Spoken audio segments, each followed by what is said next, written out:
నమస్తే, నేను ప్రశాంత్. ప్రస్తుతం ఏపీలో ఎమ్మెల్సీ అభ్యర్థిగా సోము వీర్రాజు. దీని గురించి అయితే మాట్లాడేందుకు ప్రస్తుతం మనతో పాటు సీనియర్ జర్నలిస్ట్ దుర్గా వడ్లమణి గారు ఉన్నారు. నమస్తే అండి. నమస్తే అమ్మా. మేడం, ప్రస్తుతం అయితే ఎమ్మెల్సీ అభ్యర్థిగా సోము వీర్రాజు గారిని అయితే ప్రకటించడం జరిగింది. మరి ఎలా ఉండబోతుంది ఏంటి? ఇలా ఉండబోతుంది ఏంటి? సోము వీర్రాజు ఎవరి మనిషి? పేరుకి ఆయన బీజేపీ, కానీ ఆయన ఆత్మ వైసీపీతో ఉంటుంది.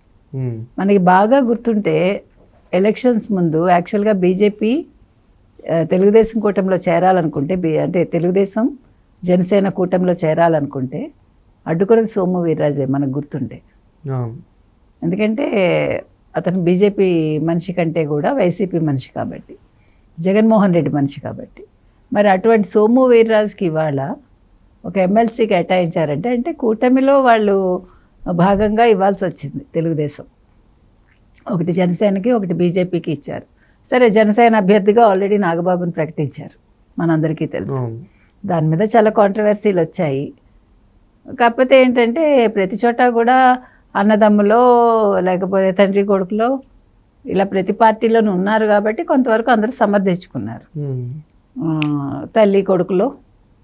సో కాంట్రవర్సీ వైసీపీ వాళ్ళు చేశారు, కానీ వైసీపీ వాళ్ళు చేయడానికి అర్హత లేదు కదా. ఇప్పుడు మరి వాళ్ళు కూడా ఉన్నారు కదా, తండ్రి కొడుకులు అప్పట్లో ఉన్నారు కదా, ఒకళ్ళు ఎమ్మెల్యేగా ఒకళ్ళు ఎంపీగా, ఇదే జగన్మోహన్ రెడ్డి. కాబట్టి కొన్ని వ్యాఖ్యానాలకి మనం ఉపవ్యాఖ్యానాలు చేయలేము మనం. ఇకపోతే వాళ్ళు సోము వీర్రాజు బీజేపీ కాబట్టి బీజేపీలో భాగంగా వాళ్ళు ఇచ్చారు, అంటే కూటమిలో భాగంగా బీజేపీకి ఒక సీట్ ఇచ్చారు, అంతవరకు బాగుంది. కానీ సోము వీర్రాజుగా ఇవ్వడాన్ని, అతని అభ్యర్థిత్వాన్ని చాలామంది వ్యతిరేకిస్తున్నారు. ఎందుకంటే సోము వీర్రాజు సోల్ఫుల్గా అంటే పూర్తిగా తను బీజేపీకి అనుకూలంగా ఉంటాడా, ముఖ్యంగా కూటమికి అనుకూలంగా ఉంటాడా? ఇప్పుడు అంటే మీకు ఎప్పుడు కూడా ఇంటి దొంగ అని ఈశ్వరుడు పట్టలేడు. ప్లస్ ఇంట్లో మనకి తెలియకుండా ఒక కోవర్ట్ ఉన్నారనుకోండి, అది చాలా కష్టం కదా, ముసలం వస్తుంది పార్టీలో. కాబట్టి సోము వీర్రాజుని ఏ రకంగా తీసుకోవాలి? ఇప్పుడు వాళ్ళు తెలుగుదేశం వాళ్ళు ముగ్గురికి ఇచ్చారు, ఒక యాదవ, ఒక బోయ, ఒక పద్మశాలి. సో వాళ్ళు సమన్యాయం బీసీలకు ఇచ్చుకున్నారు, ఒక ఎస్సీకి ఇచ్చినట్టున్నారు వాళ్ళు. ఆ రకంగా వాళ్ళు న్యాయంగా ఇచ్చుకున్నారు వాళ్ళు. తర్వాత కాపు, కమ్మ ఇట్లా లెక్క ప్రకారం ఇచ్చుకున్నారు. కానీ ఇక్కడ సోము వీర్రాజు క్యాస్ట్ ఏంటో మనకు తెలియదు, కానీ మొత్తానికి ఆయనకి ఇవ్వడాన్ని వ్యతిరేకిస్తున్నారు. అంటే ఇప్పుడేమైనా సోము వీర్రాజు గారు అయితే కొంచెం మారుండొచ్చు. ఎందుకంటే మనం వైసీపీలో ఆల్రెడీ చూస్తున్నాం, చాలామందిని అరెస్ట్ చేస్తున్నారు, అంటే చాలామంది అన్యాయాల అక్రమాలు బయటపడుతున్నాయి. సో ఈ క్రమంలో సోము వీర్రాజు గారు కూడా అంటే ప్రతి ఒక్కరికి ఒక సెకండ్ ఛాన్స్ అనేది ఉంటుంది కదా. సో మరి వీర్రాజు గారికి కూడా ఏమైనా ఉండొచ్చేమో. అంటే అండి, అంత తొందరగా మార్పు వచ్చేస్తే మనిషిలో అతను రాజకీయ నాయకుడు అవ్వడు. మెయిన్ రాజకీయంలో అయితే అంత ఈజీగా మీరు అన్నట్టు రాజకీయ నాయకుడు అవ్వడు, మామూలు మనిషి అవుతాడు. రాజకీయాల్లో ఉండి రాజకీయాలు చేసే వ్యక్తి మారినట్టు కనిపించచ్చు, కానీ మార్పు రాదు. ఇప్పుడు ప్రతిదానికి ఒక లెక్క ఉంటుంది కదా, పవన్ కళ్యాణ్ చెప్పినట్టు ఆయన లెక్కలు ఆయనకు ఉంటాయి. పైకి మారినట్టున్నా మారాల్సిన పని లేదు. జగన్మోహన్ రెడ్డి ఏమంత తొందరగా వదిలిపెట్టాడుగా. ఇంకొకటి మీరు గమనించండి, ఇప్పుడు మనం ఒక్కొక్కరిని గమనిస్తే ఇప్పుడు ఇరుక్కున్న వాళ్ళందరూ కూడా, అంటే వైసీపీలో అరెస్ట్ అవుతున్న వాళ్ళు అందరినీ జగన్మోహన్ రెడ్డి ఫిక్స్ చేసి పెట్టాడు. మీరు అది బాగా అబ్జర్వ్ చేయండి. ఆ ఫిక్స్ చేయటంలో కూడా వాళ్ళందరినీ కూడా ఎక్కడో తన దారికి తెచ్చుకోవటానికి కరెక్ట్గా ఎక్కడో పట్టుకుని ఉంటాడు, అంటే వాళ్ళ వీక్ పాయింట్స్ ఏంటని.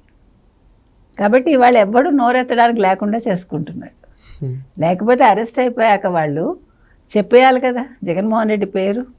అంటే ఎంత పకడ్బందీగా వాళ్ళని తన బందికానాలో పెట్టుకున్నాడు, తన పంజాలో పెట్టుకున్నాడు అనేది మీరు గమనించండి. అంటే don't under estimate Jaganmohan Reddy, that's what I'm saying. ఇప్పుడు అతన్ని ఎవ్వరూ కూడా అంచనా వేయలేరు.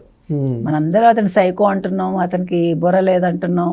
నో వే, సైకో అయితే ఉండొచ్చు, కానీ బ్రహ్మాండమైన బుర్ర ఉంది. ఆ బుర్ర కూడా మంచి విషయాల్లో ఉంటే రాష్ట్రం ముందుకెళ్ళేది. అతను ఒక మంచి నాయకుడిగా అతను అనుకున్నట్టు ఇంకో 30 ఏళ్ళు ఉండేవాడు, అందులో డౌట్ లేదు. కానీ అతని బుర్ర అంతా కూడా నెగిటివ్ మీద పెట్టాడు, క్రిమినల్ దాని మీద పెట్టాడు, కాబట్టి ఈ సమస్య వచ్చింది. అవును. అందుకే ఇప్పుడు ఎంతమంది అరెస్ట్ అవుతున్నారో మనం చూస్తున్నాము. యా, చూసారా, చాలా తెలివిగా ఒక్కొక్కడిని ఇరికించాడు.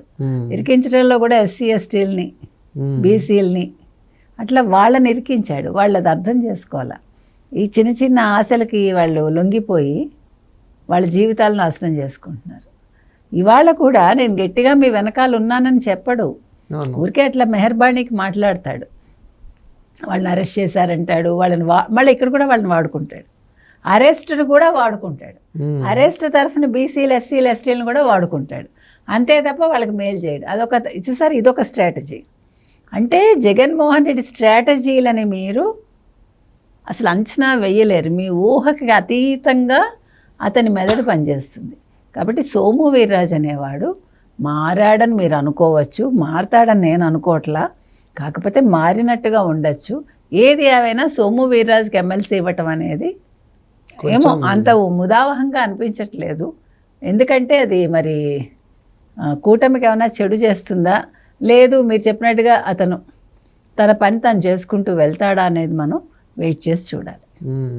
సో అదేవిధంగా అంటే మిగతా ఎమ్మెల్సీలతో కంపేర్ చేసుకుంటే కనుక సోము వీర్రాజు ఎలా ఉంటుంది? మిగతా వాళ్ళతో కంపేర్ చేసి సోము వీర్రాజు బాగానే ఉంటాడు, కాకపోతే చెప్పుకోతగ్గంత గొప్ప వ్యక్తిగా ఏమీ బిహేవ్ చేయడు. ఎందుకంటే ఎడ్డవంటే తెడ్డవనే వాళ్ళతో ఎట్లా ఉంటుందో మీకు తెలుసు కదా. అందుకని వీళ్ళు ప్రతి దాంట్లోనూ ఒక అడ్డంకి సృష్టించడానికి చూస్తారు. కానీ మరి ఇక్కడ తన పని తాను చేసుకుంటూ వెళ్తాడా?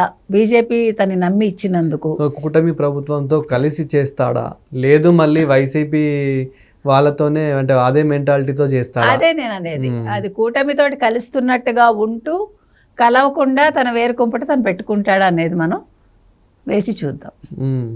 సో మీరు గతంలో మరి సోము వీర్రాజు గారు చేసిన మంచి పనులు అంటే మీరేం చెప్తారు? మంచి మనకు తెలియదండి. అంటే బీజేపీలో ఉన్నాడు, బీజేపీలో ఎదిగాడు కొద్దో గొప్ప. అంటే మంచి చెడు రెండూ ఉంటాయి ఒక పార్టీకి సంబంధించినంత వరకు.